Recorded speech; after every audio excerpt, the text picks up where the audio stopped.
Fishing is often seen as a peaceful escape, but sometimes it can turn into something far more eerie. In today's video, we'll dive into unsettling tales of mysterious encounters by the water, stories that will make you think twice before casting your line at night. From strange sounds in the dark to ghostly apparitions and unseen forces pulling from beneath the surface, these are the fishing stories that you won't soon forget. Story number 1. Back in December of 2017, my friend Peter and I decided to go fishing one last time before our fishing licenses expired on January 1st. It was December 29th. We went out around 3 p.m.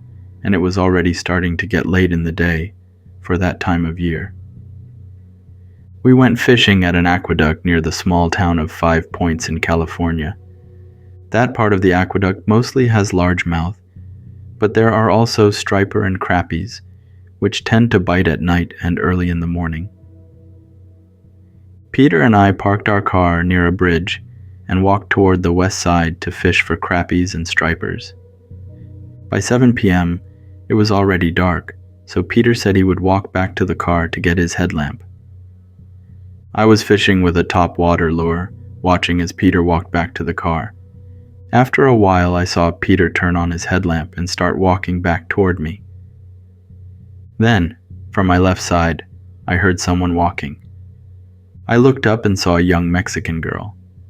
Her clothes looked wet, as if she had just gotten out of the water, but it was cold at that time of year. I didn't understand why anyone would go into the water. When she walked by me, I said hi to her, but she didn't respond. She just kept walking in the direction of Peter. When Peter got back, I asked him if he saw a Mexican girl walk past him, and he said he didn't. On December 31st, Peter and I wanted to go back to fish there again, since it was the very last day of our fishing licenses for that year.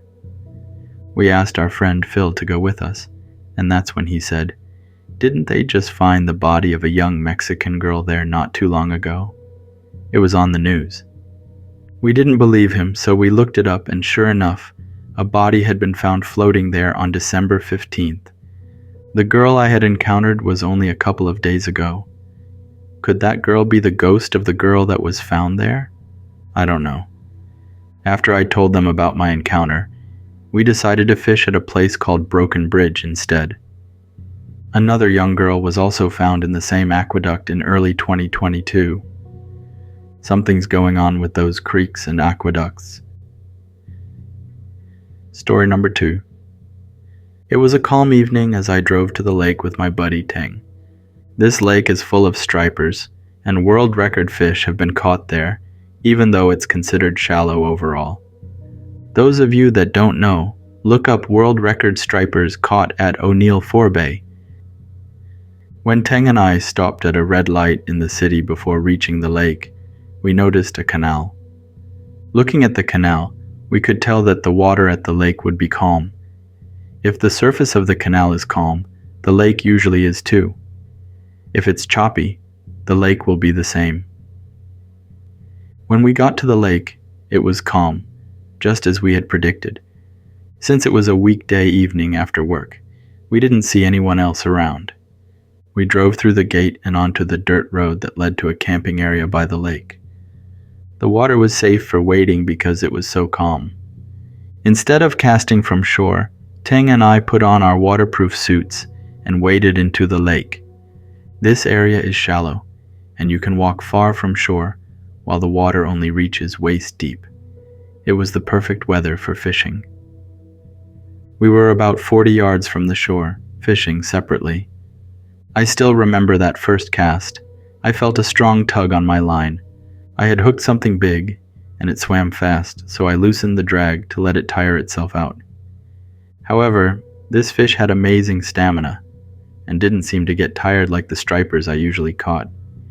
It took a while to reel it in, and when I finally did, I turned on the small light on my forehead and realized I had hooked the fish on its dorsal fin. The fish was undersized, probably around 16 inches, but when fish are hooked on their dorsal fin, they don't feel much pain and fight harder compared to being hooked in the mouth. I unhooked the fish and let it go. I cast a few more times and caught another undersized fish, so I released it. Not far from me, I heard splashing and thought the fish were feeding. I moved a bit to my right and cast my line. Then I realized I was tangled in some seaweed, so I started kicking to break free as usual. For some reason, the seaweed didn't break easily this time. Between July and October, this lake has tall seaweed, so I wasn't too surprised. I reeled in my line and held my rod in my left hand, while trying to untangle myself with my right.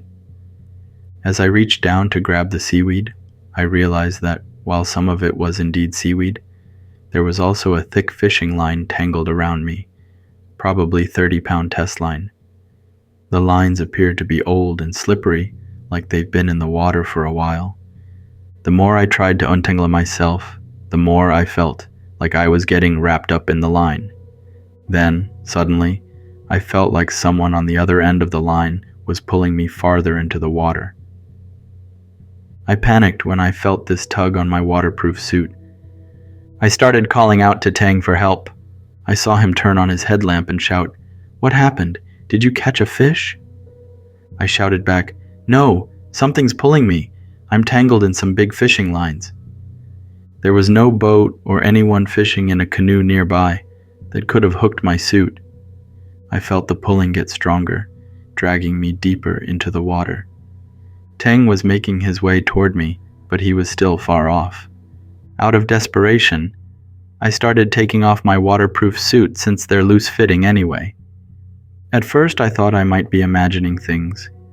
Maybe that I had stepped off a ledge in the water and was feeling like I was being pulled. But once I got the suit off, I saw it being dragged away. I ran and swam as fast as I could toward Tang.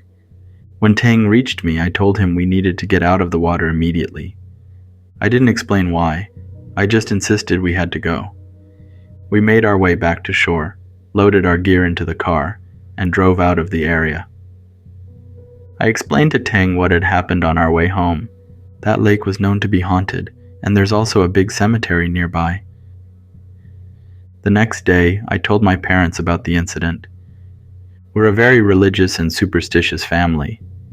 In our belief, when something frightening or bad happens, it's possible that your soul becomes scared and leaves your body. If the soul can't find its way back, you can become sick and even die. My parents were concerned, so they sought out a spiritual healer, also known as a shaman in our community, to perform a soul-calling ritual. This ritual is meant to guide the soul back to the body and prevent illness.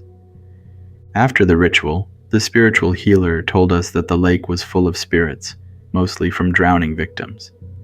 The spirit that had tried to pull me under was that of a fisherman who had drowned while trying to untangle his fishing lure. In our belief, the spirits of drowning victims linger in the area where they died, waiting to find a replacement so they can move on. That night, the spirit had tried to make me its replacement. But logically, what if at the end of that big line was a huge fish that was actually pulling me? I don't know. I still fish at that lake, but I haven't set foot in the water since that night. Story number 3. My friend Ben and I love to look for new fishing spots using Google Satellite Map, and we found a place that looked isolated by the river. We grabbed our fishing gear and drove there. We parked in a neighborhood near the river and walked towards the west side. After about 10 minutes, we found the place we were looking for.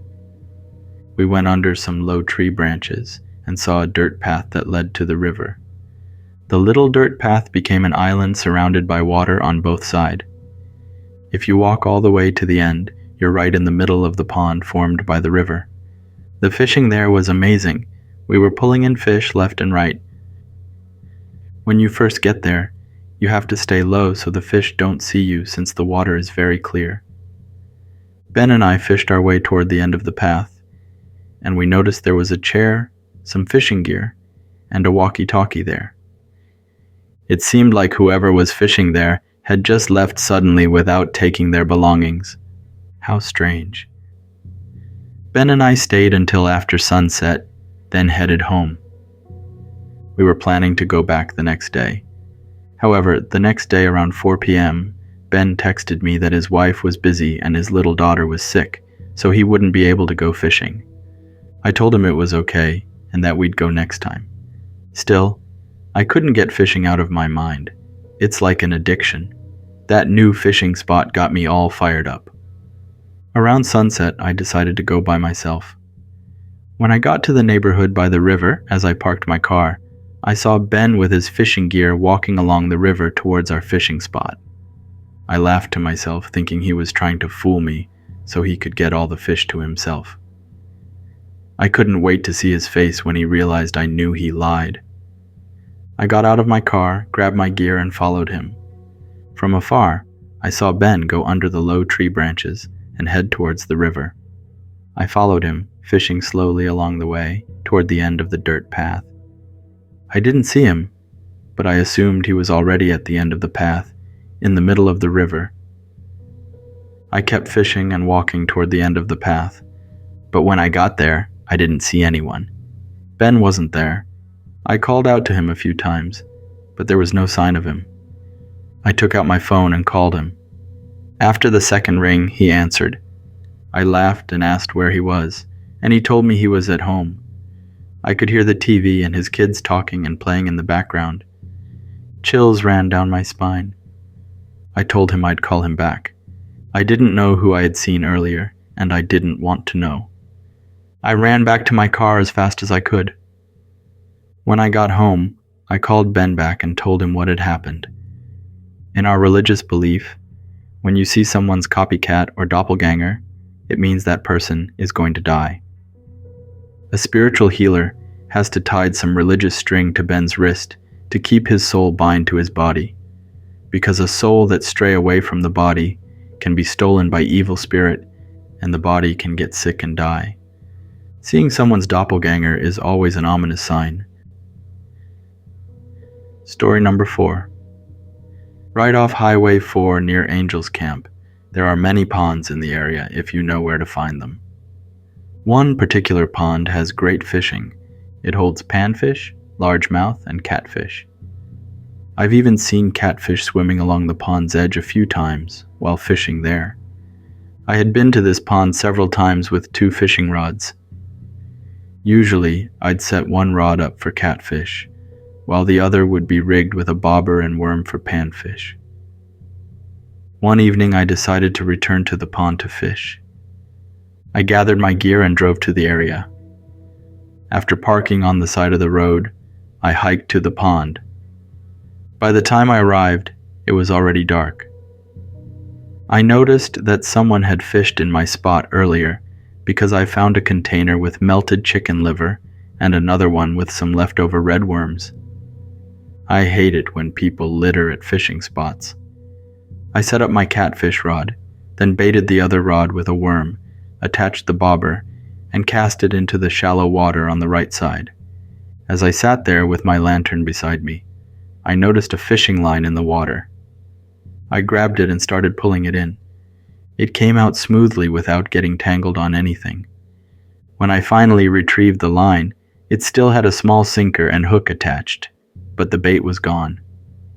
I wondered why the line had been cut, especially since it hadn't gotten stuck on anything. While I was thinking about that, I suddenly heard a strange sound coming from behind the cattail plants at the edge of the pond. It sounded like a person moaning in pain, as if they had their hand covering their mouth. I don't know how else to describe it. The sound went on for a good minute before stopping. It was eerie because it resembled the sound of a woman in distress. I tried to brush it off, thinking maybe it was just an animal, as mountain lions can make some pretty creepy human-like sounds. I shrugged it off and continued fishing. Oddly, nothing was biting, and the surface of the pond was as still as a mirror, reflecting the stars in the sky. Then, I heard the same sound again, but this time it was coming from my left, behind some bushes at the pond's edge. The sound continued for about a minute before going quiet. By this point, I was feeling a bit spooked. After another 5 minutes of no bites, I decided to pack up. Just then, something started tugging on my catfish rod. I set the hook, feeling the excitement surge through me. Whatever was on the other end felt heavy, and I could feel it swimming, pulling my line toward the right side of the pond near the edge. Suddenly, I saw a head and shoulders rising out of the water. I wasn't sure what I was seeing, so I grabbed my lantern to get a better look. But my lantern wasn't powerful enough to illuminate whatever it was. I could still feel the fish on the line, or maybe that thing was holding onto my line and hook. Slowly, the figure began walking toward me. As it made that strange sound again, I cut my line and bolted, leaving behind my chicken liver and worms at the edge of the pond. I haven't gone back to fish there since. It could have been an animal, but that sound was just too human-like. It was eerie. Story number 5. My friend and I went fishing at what we call the Milburn Pond. It's actually a really big pond. You could even call it a lake. It branches off the San Joaquin River to form a large, murky pond beside a private golf course. Those from Fresno County know about this pond. This encounter happened before they put up all the no trespassing signs in the area. My buddy and I arrived and parked in a small public parking area at the top of a steep hill. We walked down the hill and headed to the right. We found a nice fishing spot behind some trees and tall grasses. The pond was very murky, and we were there for catfish. At sunset, I told my friend that I was going to explore further down to the right and see what was over there. I packed up my gear and left. There used to be a dirt path that circled the area, but no one had been there for quite some time, so the path was overgrown with tall grasses. Along the way, I noticed some snakeskins but kept walking. Eventually, I came across a ranch next to the golf course. I saw 2 big dogs at the ranch, so I silently turned around and headed back. As I walked back, I found a small path that led into a wooded area by the pond. I followed it, and the brush became thicker. Eventually, I arrived at a spot full of trees, but something about this place was strange. There was cotton everywhere, in the trees and on the ground. It looked like a snowy area, but it wasn't. It was just cotton scattered all around. I ventured deeper into the area and began to feel like someone was watching me, though I didn't see anyone. The sun had already set, and it was getting dark inside the wooded area. I fished there for about 20 minutes before I started hearing what sounded like children playing nearby. I thought it might have been kids from the ranch, but as it grew darker, I decided to reel in my line. As I was reeling in my line, it got stuck. I was using a 20 LB line for catfish, so I yanked on it a few times. After a bit of struggling, I was able to free the line. When I pulled it to shore, I found a Minnie Mouse bracelet tangled at the end. I took the bracelet off and threw it back into the pond. I quickly packed up and started heading back.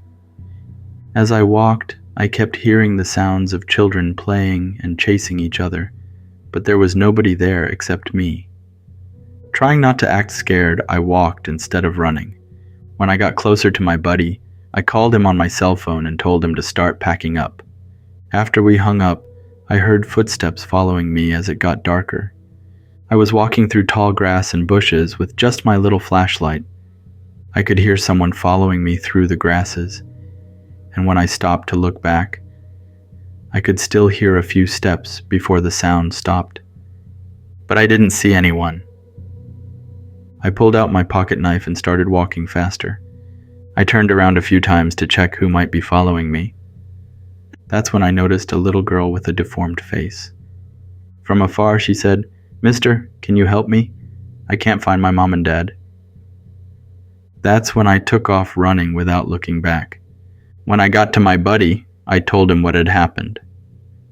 I helped him pack up his gear, but as I was reeling in his second rod, he had already taken off ahead. I abandoned his other rod and ran after him. That was the last time we fished there. I don't know if they still allow people to fish in that pond, but we haven't gone back since that day. Story number 6. It was 1997 in Minnesota, the state with thousands of lakes. I was 11 years old and went fishing with my father at a lake near a small town called Manderville. We were shore fishing at a corner of the lake. The lake was shaped like a tadpole, and we were fishing at its tail. When we got there, we saw a plastic canoe floating near the corner. I assumed some fishermen had left it and would come back for it later. It wasn't an old canoe.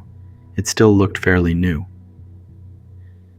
At first there were no bites, but after my father figured out where the fish were, he started getting a lot of bites and caught over 10 fish within an hour. Then, my father told me to cast my line near the dead tree in the water closer to the other side. I started casting my line close to that tree and managed to catch a few fish. After a while, the bigger fish stopped biting altogether, so my father told me to stay where I was while he went to the other side. I watched as he walked around to the dead tree. When he got there, I saw a few turtles lounging on the branches of the tree quickly scramble back into the water. I saw my father standing on the other side, casting his line a few times into the water.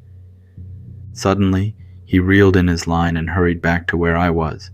When he returned, he told me to dump all the fish back into the water and go home. I asked why, but he didn't explain. He just grabbed the bucket and dumped the fish back, even though most of them were already dead. At the time, I didn't know what was going on. I think my father didn't want to scare me. Later, I overheard him talking to my mother. He told her that when he had gone to the other side of the lake, he saw something under the dead tree in the water, a body. The body was floating face up, and in the abdomen and chest area, something seemed to be eating or poking the skin from the inside. It might have been fish or turtles. That's why he dumped all our fish back into the water. My father didn't speak English well, and always tried to avoid problems, so he didn't report it to the authorities. We just left it at that. I don't know if anyone ever discovered the body or what happened afterward. That's all for this video. Thank you for making all the way through and supporting my stories. Have a wonderful day or night.